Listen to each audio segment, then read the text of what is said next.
If it's not adding anything positive in my life, then I'm going to remove it so I can open space for something else that will add that positivity, that joy. Hi, I'm Richard Biglia, and you're entering A World Gone Good.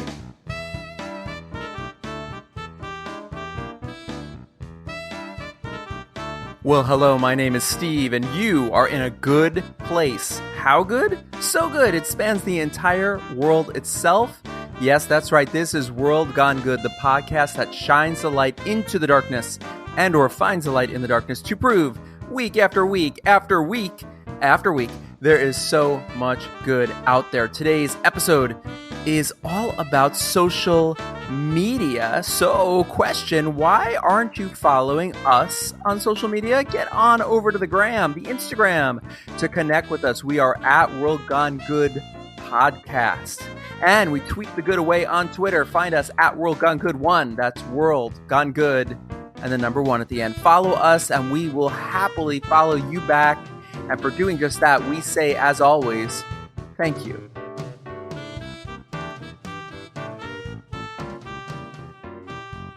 So I kind of just buried the lead, or maybe I unburied the lead. How do lead burials work? Somebody let me know. We are going influencing people.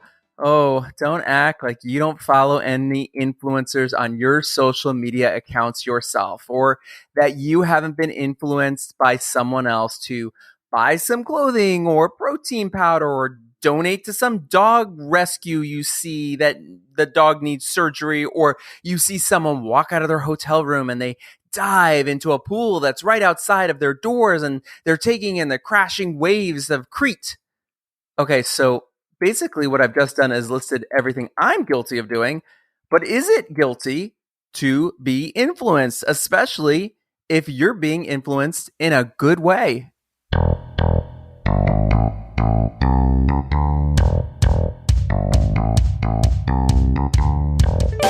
My guest knows a little something or two about this very topic. Richard Biglia brings his good light to social media.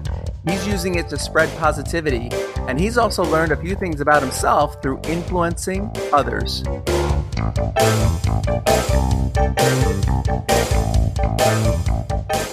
So I am talking about the good of social media, the good of putting your life out there for the whole damn world to see.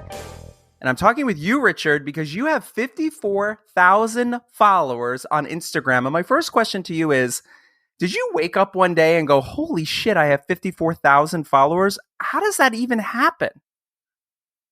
Actually, yes, it did really happen kind of drastic like that. It was during the pandemic. I actually joined TikTok.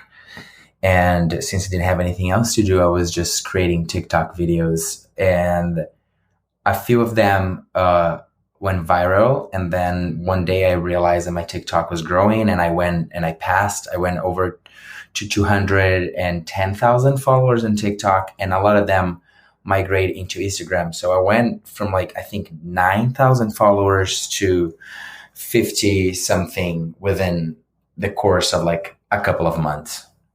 And what did you do on TikTok that was so popular? Honestly, at the beginning, I was just trying to figure out what the app was about. And I think at the time, in the beginning of the pandemic, the app was still trying to find its own identity. I was doing a lot of voiceovers, lip syncs, and just making it funny. And I did a little bit of dance, but even though I am a dancer, it was never really my thing to do TikTok dances. They actually kind of bother me a little bit. I find them annoying.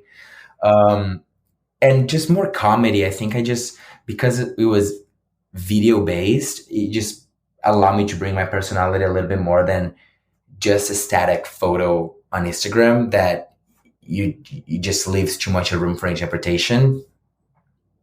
What good has come to you from doing those videos and being part of TikTok and putting yourself out there? Well, at first, it was just allow me to, like I said, just bring my personality a little bit more. So for the people that only knew me from Instagram and had made their own mind of who I was, or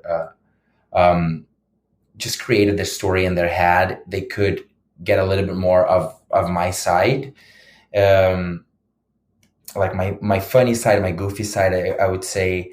And it also allowed to grow my platform so I could bring out a little more of what I do. And it was right at a time when I was transitioning from being a full-time dancer performer into fitness training. And I think a lot of us during the pandemic were trying to reinvent ourselves and just be creative with our time and use the time.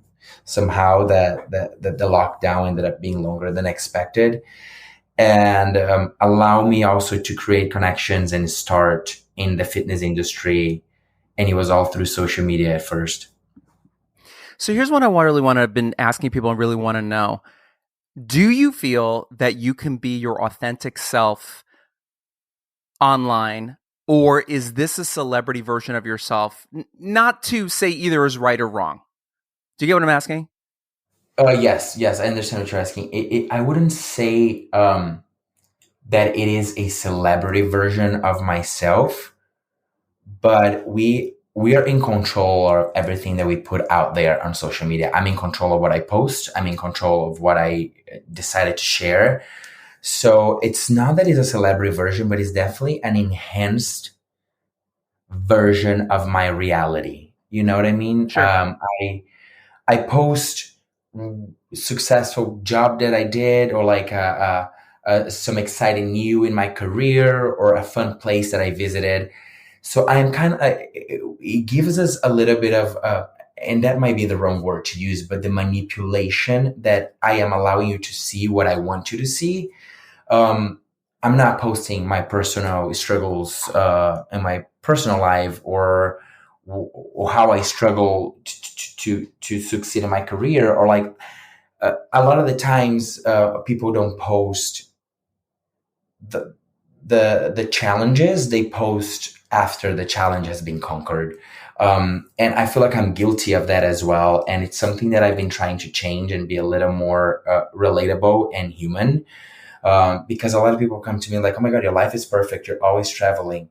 Well, sure, I travel. I travel for work more than anything. I did do a few leisure trips lately, but a lot of them was because I was already, let's say, in the East Coast for work, and I had a weekend. So I ended up going to New York for a weekend and then came back home. But that whole part, I just don't share. It's like, it's just too much I also like don't explain my whole life on social media. I kind of share the fun parts, because that's what I do when I go to social media. I want to get entertained. I want to see what my friends are up to. I want to see what the celebrities that I follow are up to. I don't need a step by step of you woke up, you drank your coffee, Right. what you had for breakfast.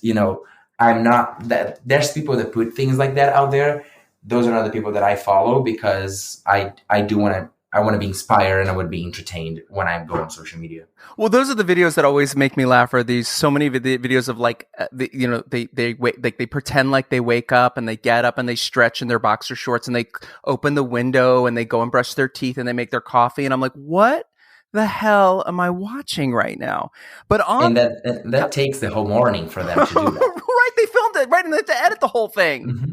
Mm-hmm. Now, if we can be a little 2020 here, a little 60 minutes for a second here, you did for a long time share, or for some time share, some of your personal life, relationships, etc.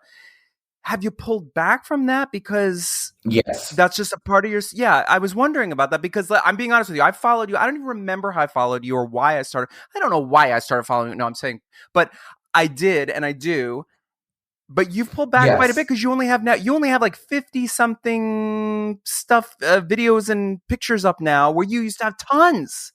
Yes, I've archived, I want to say 70% of the content that I had out there on my Instagram. The reason why I did that, well, there's a few different reasons. The first one is I'm an open book, and I don't mind sharing my personal stories, but it got to a point where it got a little bit invasive into my personal life, in terms, because I was sharing, people thought that they had the right to give me their input of how I was dealing with my relationships, and um, even like being a little judgmental or aggressive with their comments. And then I realized that it was making my relationships a little bit more difficult, adding a lot of pressure by just having it in a way more public and more exposed. In my last relationship, it was not a good experience. It added, the relationship itself wasn't already very healthy. And that added another layer of unhealthy things to deal with, of like followers that get very invested in your life, like messaging me and my ex. And it just created an extra layer of stress. And then I realized that I don't want to be recognized by who I'm dating or who I'm with in the moment. If I happen to be just dating casually, or if I'm with someone that I have more of a serious relationship and are building something, I decided that I want to be recognized by who I am first, and also what am I there to like offer. So in this case, I'm really focused right now on my fitness career, and it's been going amazing. And that's what I want to share with people, and just bring more of like that good part of it. If they want a drama, and if they want to get invested in more personal stuff, there's enough reality TV shows out there that they can go watch it. Right. That I didn't want to be a target of that. I don't want to, I did and then my last relationship didn't last. And when we broke up, it was a lot of messages like what happened, and judgmental, and speculation. And I was just like, it's for a moment that I was healing and trying to move on, that wasn't healthy for me. So I made the choice to just leave the things out there that I wanted to share in the moment. And also from here on, which it was about like a month or two that I did that cleanup, kind of have a fresh start to where I am going with my life right now, rather than be stuck in the past. That's pretty powerful. And also, you have the opportunity, we all have the opportunity to just turn it off and live our life. I mean, I'm 52 years old. So guess what, everybody? I remember a long time ago in my day, there was no internet. And if I wanted to talk to somebody, I had to get on the phone and call them, or physically go see them, or write them an actual letter that we would mail, right? Yeah. Well, I had that in Brazil as well. Like, I mean, internet for me, I think I had the first internet in my apartment with my family. I was already 14 or 15, and that wasn't even like high speed internet. We're talking about, having to disconnect to the phone line to be able to connect to the internet. So I remember that time when it wasn't as you needed. I would just call my friends after school. Do any of your friends, your close friends, like mine do they ever call you out on anything you put up? Like, oh, Richard. Oh yeah, 100%, 100%. Oh my gosh, my friends are definitely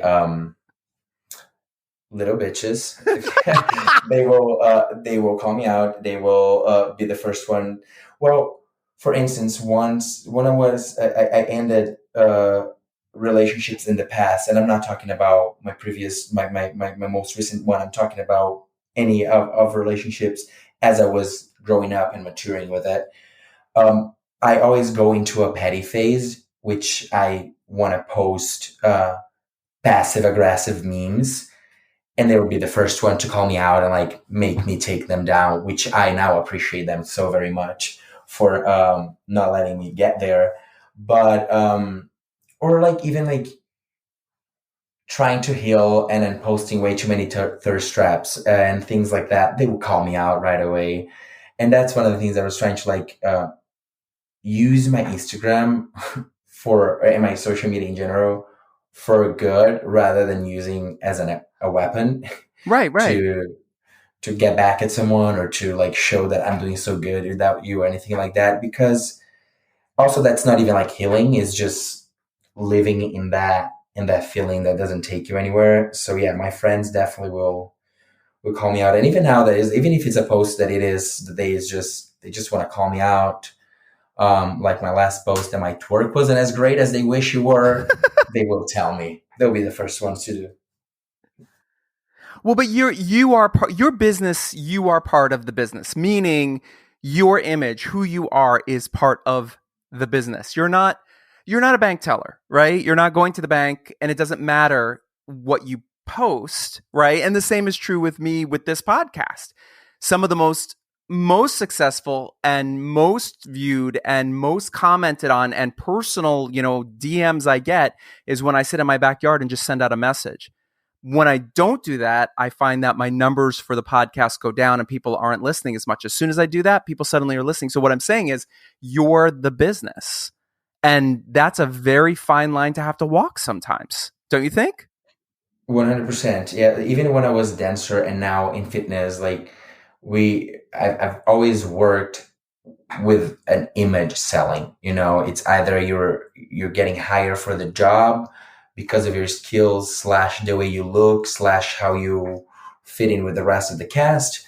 And now in fitness, I'm promoting health, uh, and fitness and wellness. But while that comes with not like, of course, your mental health, your well-being, your health of how you treat your body, as well as your physical appearances. Some people work out because they just want to be healthier, but there are people that go out there because they wanted to lose a few pounds, or they wanted to fit in their wedding dresses if they have a goal in mind, or so this is part of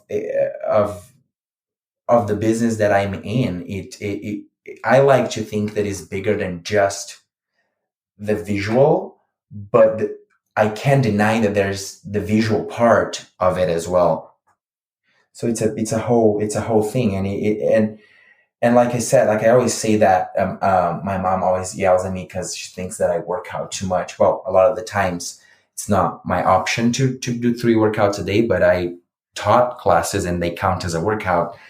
And I tell her, I was like, Mom, that's what I do for a living. Is like you're going to a dentist and the dentist has no teeth and they want to fix yours. So it's like, how am I going to trust that person that, you know what I mean, it doesn't have a teeth and wants to tell me what to do with mine? So I see it like that a little bit. Like I don't want to tell someone, like motivate someone to work out and be healthy and do better, and be sitting on my couch without motivation, just eating fast food. It doesn't go together.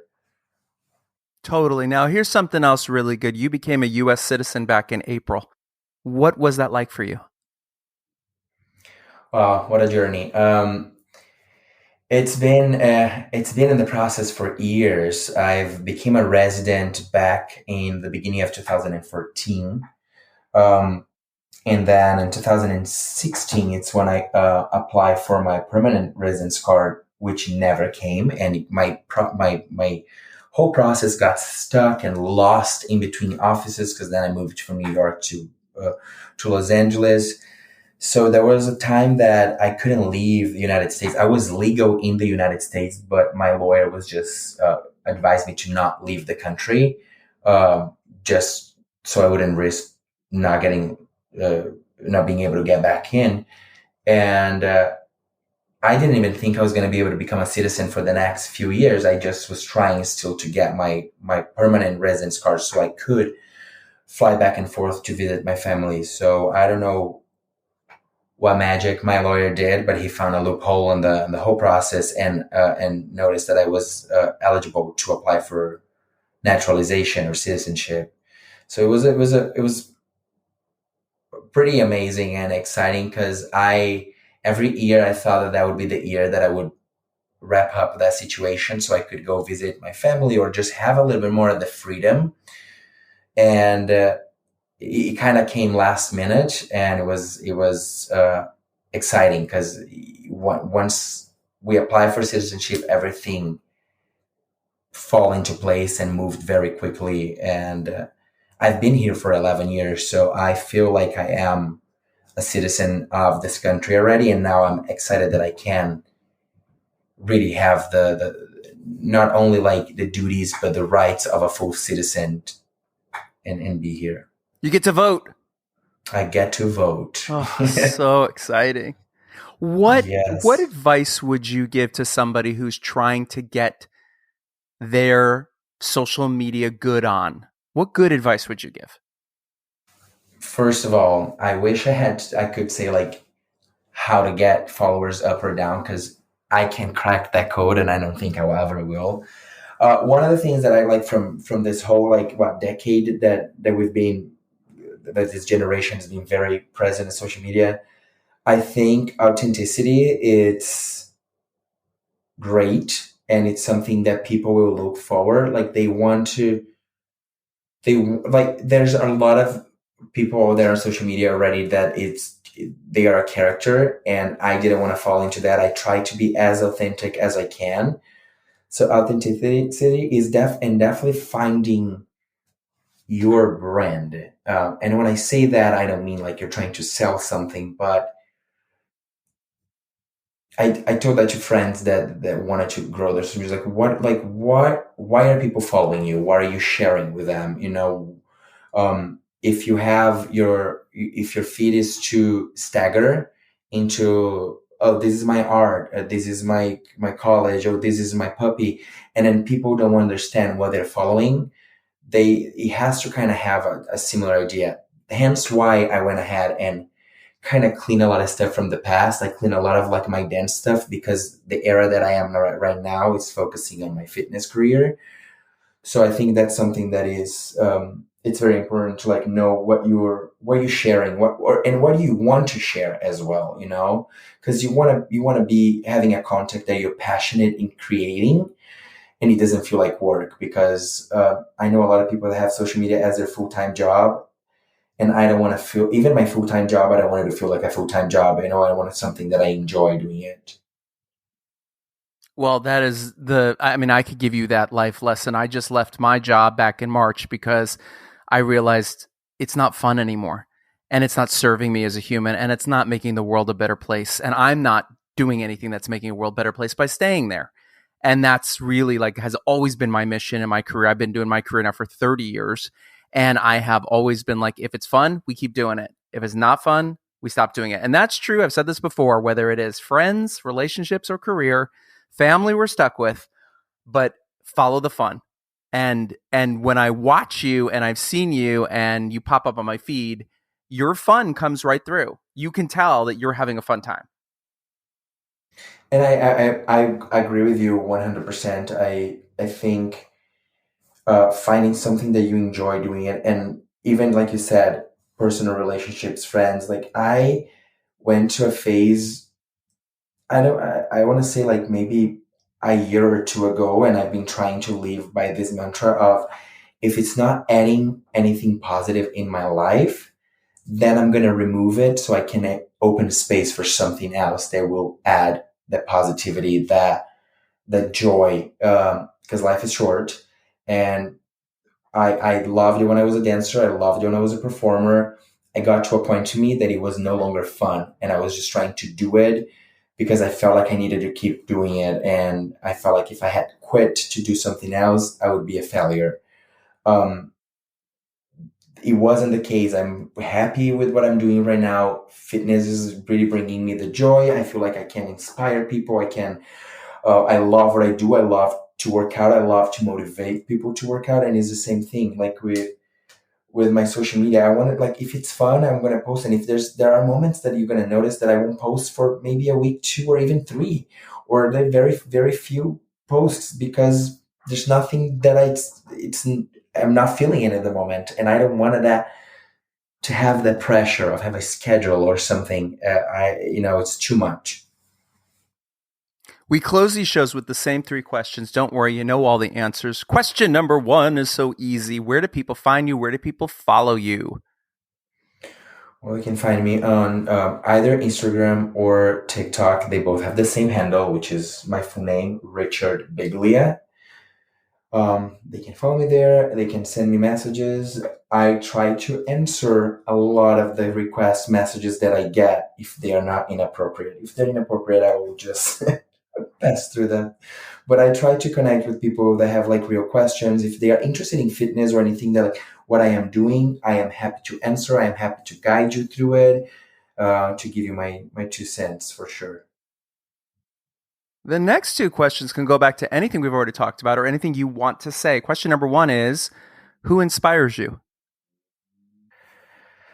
There's more than just like what, like it is a cliche, but my mom is a big inspiration for me. Her resilience of raising 2 kids on her own by becoming widow way too soon. It's a strength that I carry with me, and it's a big inspiration. And also, she taught me something that I feel like a lot of people need to learn, which is unconditional love. And I feel like that's one of the biggest lessons that she taught me, and that's why I look up to her. And the final question is not even a question, it's a statement, and we always close the show like this. It's simple. Tell me something good. Something good. Stop pressuring yourself and just have a good time. Life is short.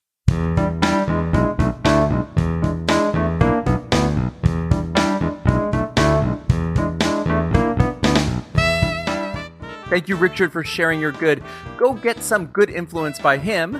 Go follow him on TikTok and Instagram. You will be glad you did. Next time on World Gone Good. I am Faith Salie, and I've waited 99 episodes to share these words again. You're entering a world gone good for the 100th time. Okay, is this really happening? Have we seriously reached our 100th episode? Holy good shit, y'all. My pal, Emmy-winning CBS Sunday morning journalist / NPR commentator / author / off-Broadway performer / mother of 2 insanely creative good kids and wife to 1 gorgeously good husband / my very first guest ever here on the show. That's a lot of slashes, I know. Faith Salie. Faith Salie, Emmy winner. Faith Salie from the Star Trek memes returns to flip the script and turn the good upside down. Literally, that's right. She will be your host, and I will be the victim. Interviewee. We're turning the tables to celebrate our 100th good episode with you. I cannot wait for you to hear it. And yes, please go ahead, crack some good champagne, and let's get the party started. Until then, be good.